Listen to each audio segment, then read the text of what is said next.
નમસ્કાર મિત્રો, સ્વાગત છે તમારું અમારી ચેનલમાં। આજે તારીખ 11 માર્ચ અને રાતના તાજા હવામાન સમાચાર જોઈએ તો આવનારા દિવસોમાં કેવો રહેશે ગરમીનો પારો, સાથે સાથે કયા વિસ્તારમાં આવશે ઝાકર પવન, તેને લગતી સંપૂર્ણ વાત કરીશું। અને મહત્વની વાત, આવનારા દિવસોમાં કયા વિસ્તારમાં થશે માવઠું, તેને લગતી સંપૂર્ણ વાત કરતાં પહેલાં જો અમારી ચેનલ પર નવા હોય તો ચેનલ સબસ્ક્રાઈબ કરી નાખજો મિત્રો।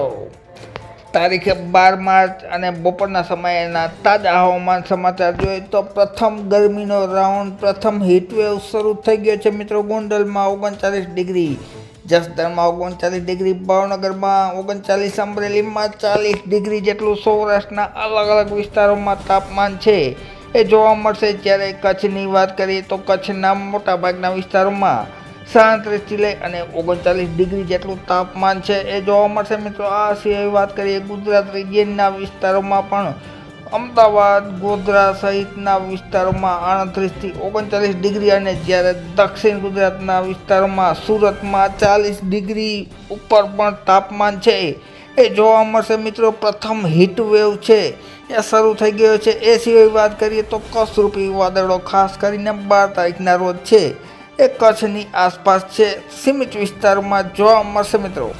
ત્યારબાદ મિત્રો 13 માર્ચની વાત કરીએ તો ખાસ કરીને પશ્ચિમ સૌરાષ્ટ્ર તેમજ પશ્ચિમ કચ્છના વિસ્તારોમાં છે એ ઘણા વિસ્તારોમાં ઠાર તેમજ ઝાકર જોવા મળશે। પશ્ચિમના પવનોના કારણે છે સ્થાનિક વિસ્તારમાં ઝાકર જોવા મળશે અને બપોરના સમયે ફરીથી તાપમાનમાં છે એ વધારો થતો જોવા મળશે, જેમાં મોટાભાગના વિસ્તારોમાં છે એ 38 થી લઈ અને 39 ડિગ્રી જેટલું તાપમાન નોંધાઈ શકે છે મિત્રો। બપોરના સમયે લૂનો સામનો કરવો પડશે અને શહેરવાસીઓ માટે મોટા સમાચાર ગણાવી શકે કે બપોરના સમયે છે એ ભયંકર લૂ જોવા મળશે અને ગરમીનો પ્રકોપ જોવા મળશે મિત્રો।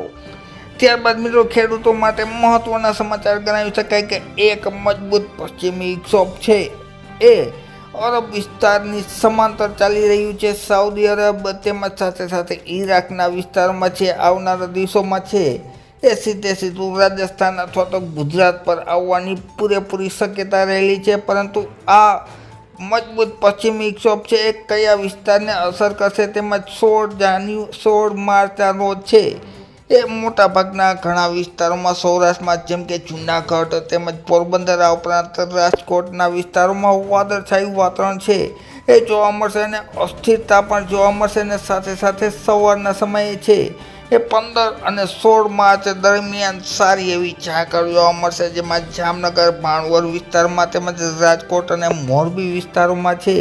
આ ઉપરાંત 15 તારીખના રોજ પણ છે એ કચ્છ તેમજ જામનગરના વિસ્તારોમાં ઝાકળ જોવા મળશે અને એક મજબૂત પશ્ચિમી વિક્ષોભ છે એ અસ્થિરતાના હિસાબે ધીરે ધીરે છે એ આગળ વધશે પૂર્વ દિશામાં, જે 17-18 માર્ચ દરમિયાન સૌરાષ્ટ્ર ગુજરાતને અસર કરતા થાય તેવું હાલ છે એ હવામાન ચાર્ટ, વિવિધ હવામાન ચાર્ટ દર્શાવી રહ્યા છે। પરંતુ આ મજબૂત પશ્ચિમી વિક્ષોભ છે એ વધારે પડતું દક્ષિણમાં છે અને આવનારા દિવસોમાં છે એ ધીરે ધીરે નબળું પડશે કે મજબૂત બનશે, અને સાથે સાથે મજબૂત બનશે તો કયા વિસ્તારને અસર કરશે તેને લગતી સંપૂર્ણ વાત છે એ અમે આવનારા દિવસોમાં તમારી સમક્ષ વિડીયો દ્વારા માહિતી રજૂ કરતા રહેશું। માટે અમારી ચેનલના વિડીયો છે એ જોતા રહેજો મિત્રો। વિડીયો જોવા બદલ ખૂબ ખૂબ આભાર।